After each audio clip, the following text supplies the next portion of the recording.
रिश्वतखोर बहू। ये क्या बात हुई? तुझे पता भी है तो क्या बोल रही है बहू? एकदम सही बोल रही हूँ। अगर आपको मुझसे अपनी इन ऐंठन भरे घुटनों की मालिश करानी है तो मुझे वो देना पड़ेगा जो मैं मांग रही हूँ। एक हाथ दो और दूसरे हाथ लो, सिंपल। बहू हूँ, इसका मतलब ये नहीं कि नौकरानियों की तरह काम करूँ। ये है अमृता और उसकी सास रेखा। अमृता एक नई नवेली बहू है जिसकी शादी कुछ दिनों पहले ही रेखा के बेटे माधव के साथ हुई है। वैसे तो अमृता दिल की बहुत अच्छी है, लेकिन वो कहते हैं ना कि खून का रंग तो दिखता ही है। बस वही डॉन की बेटी होने का रंग यहाँ अमृता में भी दिख रहा है, जो है रिश्वत लेना। जी हाँ, काम चाहे कितना भी छोटा या कितना भी बड़ा क्यों ना हो, हमारी अमृता बहू बिना रिश्वत लिए कुछ नहीं करती। चलिए देखते हैं आगे इनके साथ और क्या क्या होता है। रेखा और अमृता को लड़ते देख ससुर प्रेमचंद वहाँ आता है और कहता है, अरे क्या हुआ? काहे इतना तिल मिला रही हो रेखा? अरे कुछ बोलोगी भी या कानों में हड़ताल हो रखी है तुम दोनों के? देखिए ना पापा जी, माँ जी ने मुझे कहा कि मैं उनके घुटनों की मालिश कर दूं, लेकिन उसके बदले में माँ जी मुझे वो हीरो वाला पुश्तैनी हार देने से इनकार कर रही हैं। क्या? घुटनों की मालिश के लिए हीरो का पुश्तैनी हार कौन मांगता है बहू? पापा जी, आपको तो पता ही है ना, आपकी बहू कितनी सयानी है, हर कोई भी काम फ्री में नहीं करती। और अब शेखावत खानदान का आटा तो इतना भी गीला नहीं है कि अपनी बहू को हार ना दे पाए। क्यों माय डियर माँ जी? देखा आपने प्रेमचंद जी, ये अब मुझसे पुश्तैनी हार मांग रही है, कल को पूरा घर मांग लेगी। अरे जा जा, मैं खुद कर लूंगी अपनी मालिश। ठीक है, मुझे क्या। एंजॉय योर मालिश टाइम माँ जी। रात में जब पति महादेव दफ्तर से लौटकर घर आते हैं तभी कमरे में, अमू सुनो ना, मेरा वो लाल रंग का जो शर्ट है ना वो धो दो ना प्लीज। एक्चुअली कल मेरी एक इम्पॉर्टेंट इंटरनेशनल क्लाइंट के साथ मीटिंग है, बहुत बड़ी डील का ऑफर है, इसलिए मैं अपनी उस लकी शर्ट को पहनकर जाना चाहता हूँ। अभी धो दो, रात भर में तो सूखी जाएगी, फिर कल अच्छे से कड़क वाली इस्त्री कर देना अपने शुभ शुभ हाथों से। जी नहीं, मैं ये सब ऐसे ही नहीं करने वाली। अगर काम करवाना है तो मेरी एक शर्त है। अरे यार, तुम और तुम्हारी शर्तें, बोलो क्या है? आपको मुझे 10 मनीष मल्होत्रा डिजाइनर की साड़ियां दिलानी होगी। 2 हफ्तों में मेरी स्वीट हार्ट फ्रेंड बिल्लो रानी की शादी है। मैं वहां डिजाइनर साड़ी पहनकर जाऊंगी और सब कुछ जला दूंगी। माधव अपनी बीवी की बात सुनकर हैरान परेशान अपने सर पर हाथ रखकर बैठ जाता है। अरे तुम बीवी हो या आफत? तुम्हारे दिमाग में जंग लग गया है क्या? देखो इतने सारे पैसे नहीं है मेरे पास। तुम्हारी याददाश्त तो जगह पर है ना माधव, भूल गए? मैं एक डॉन की बेटी हूँ। अगर तुमने मेरे कहे मुताबिक काम नहीं किया तो तुम्हारे लाल शर्ट को दूर ही रखो, मेरे पापा तुम्हें ही लाल कर डालेंगे। ठीक है, चलो अब ज्यादा मत डराओ, तुम्हें जो चाहेगा मिल जाएगा। अब ये डर और रिश्वत का सिलसिला यूं ही चलता रहता है और इसी तरह समय बीतता रहता है। एक सुबह सब नाश्ते के टेबल पर बैठे थे, जहां अमृता सबके सामने एक व्हाइट बोर्ड लाती है जिस पर दिन भर के सारे कामों के रेट लिखे हुए थे। अब ये क्या है? टीचर नहीं बनने का इरादा है क्या तेरा? अगर हाँ तो अफसोस, बेचारे बच्चे, उनका भविष्य तो अंधेरे में है। आप लोग बेकार की बातें बंद कीजिए और आंखें खोलकर ठीक से पढ़िए क्या लिखा है। ये आज के सारे कामों के रेट्स हैं। आलू पराठे, चाय, दाल, रोटी, चावल, सब्जी, हलवा, मिठाई, रसोई की सफाई, वॉशिंग मशीन में कपड़े धोना, ओखल में मसाले कूटना और माँ जी और पापा जी के अलमारी की सफाई करना। इन सब कामों की कुल मिला के जो रकम बनती है वो है ये 10,000 रुपए और माँ जी के लेटेस्ट लाए हुए सोने के झुमके भी। अमृता, तुम इंसान हो या हैवान? जरा तो दया करो हम पर। हे राम जी, उठा लो, अब ना देखा जाता ये सब। सच में पता नहीं कौन सा दिन था वो जब ये हमारे घर आई। महादेव, तेरे प्यार ने तो हमारा जीना दुश्वार कर दिया बेटा। दुनिया में बहुत रिश्वतखोर लोग देखे, लेकिन ऐसी रिश्वतखोर बहू पहली बार देख रहा हूँ जो अपने ही परिवार को लूटने में लगी है। बहू, तुझे पता है ना कि ऐसे रिश्वत मांगना गुनाह है। पापा जी, मैं कोई गुनाह नहीं कर रही हूँ। रिश्वत लेना बाहर की दुनिया में गुनाह है। मैं तो बस अपना हक मांगती हूँ। मेरी रिश्वत रिश्वत नहीं, मेरा शगुन है, नेक है। और वैसे भी मैं एक बहू हूँ, इसका मतलब ये नहीं कि मैं सब काम पूरी जिंदगी फ्री में करूँ, आपके चरणों को धोते बैठूं और 24 घंटे आपकी नॉन स्टॉप सेवा करती बैठूं। चलिए छोड़िए, नाश्ता और खाना चाहिए तो बोल दो जल्दी से, वरना मैं चली थिएटर। आज मेरे फेवरेट सलमान की पिक्चर रिलीज हुई है। इतना कहकर अमृता वहां से चली जाती है। इस बेवकूफ का जल्दी कुछ करना पड़ेगा। कुछ दिनों बाद घर में पूजा रखी थी और पूजा में 11 पंडितों का खाना बनाने के लिए कहा जाता है, वो भी नई बहू के हाथों से। देखो अमृता बहू, आज घर में पूजा है, 11 पंडितों को खाना खिलाना है। 56 भोग बना पाओगी? उन्होंने कहा है कि नई बहू के हाथों का खाना ही होना चाहिए, नहीं तो मैं रेखा को ही बोल देता हूँ। ओ कम ऑन पापा जी, खाना तो मैंने फ्री फंड में अपने घर में भी कभी ना बनाया, तो अब आपको क्या लगा कि पूजा का नाम लेकर आप मुझे अपनी झांसी में फंसा लोगे?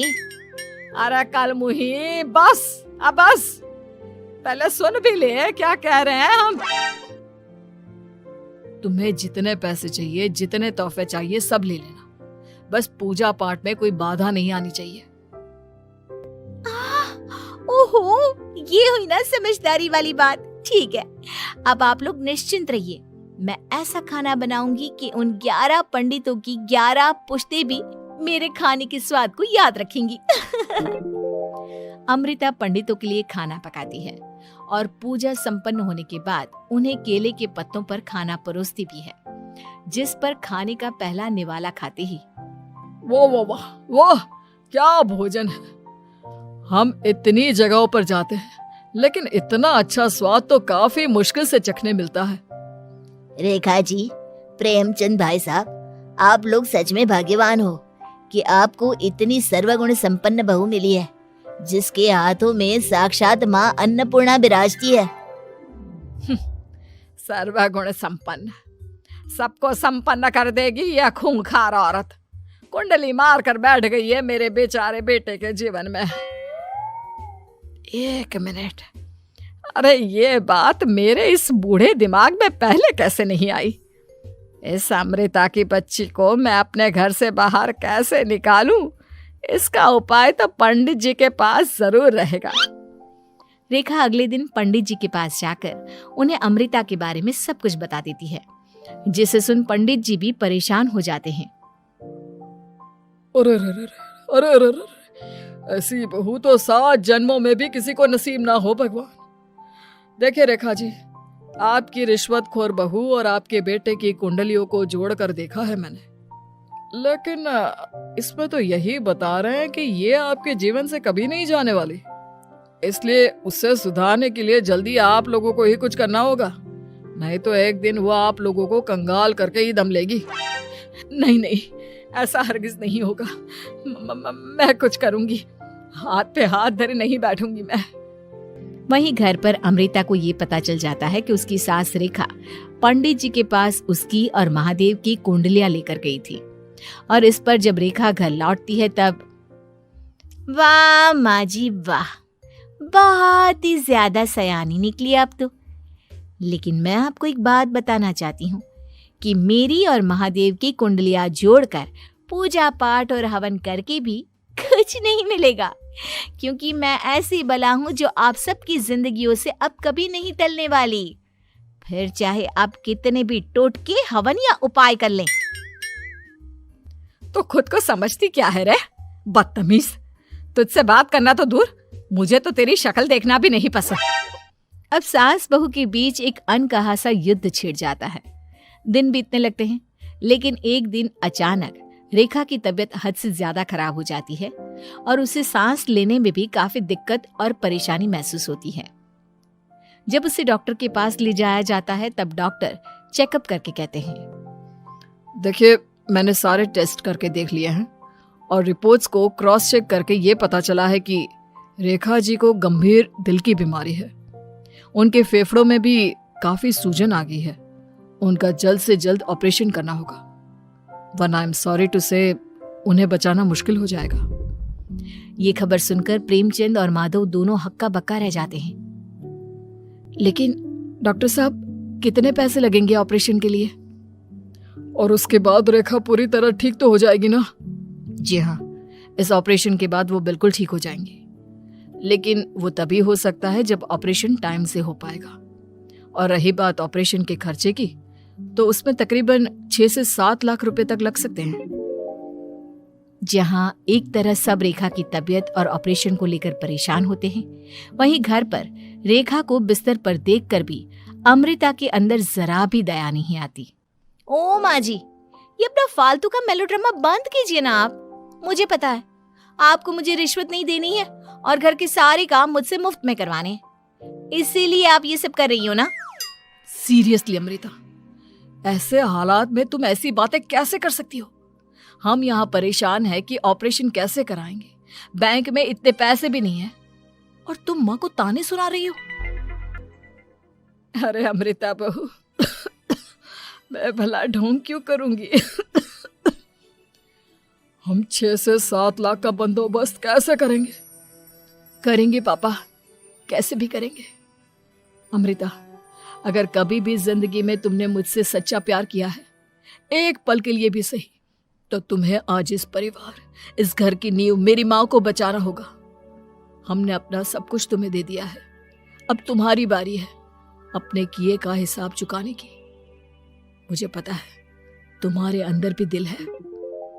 अमृता बिना कुछ कहे वहां से चली जाती है और अपने कमरे में जाकर वो अलमारी में से अपनी माँ की तस्वीर को निकालकर अपने सीने से लगाती है और भावुक हो जाती है।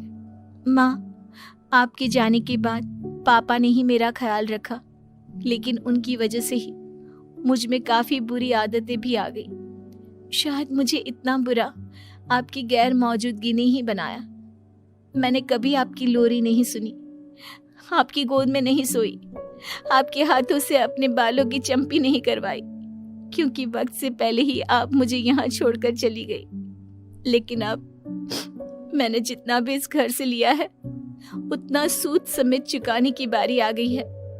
अब मैं अपने रहते अपने प्यार को भी उसी दर्द से नहीं गुजरने दे सकती जो मैंने आपके नहीं होने से सहा है। अमृता तुरंत ही अपने सारे पैसे और गहने माधव को लौटा देती है और रेखा का ऑपरेशन किया जाता है। रेखा ठीक हो जाती है और जब घर आती है तब अमृता दरवाजे पर आरती की थाली लिए खड़ी होती है। वेलकम होम माँ जी, आई मिस्ड यू। पता है कितने दिनों से किसी के भी साथ लड़ाई नहीं की थी मैंने, और ना ही किसी से रिश्वत मिली मुझे। क्या? हमें तो लगा था कि तेरी अकल ठिकाने आ गई है, लेकिन तू तो अभी भी जैसी की तैसी ही है। माँ जी, पूरी बात तो सुनिए। हाँ, ये सच है कि मैं रिश्वत लिए बिना नहीं रह सकती लेकिन अब ना मेरी रिश्वत बदल गई है। अब मुझे हर काम के बदले झप्पी, अपनापन, प्यार और अपनी इस माँ का दुलार चाहिए ये सब तो हम तुझे भर भर के दे सकते हैं बेटा।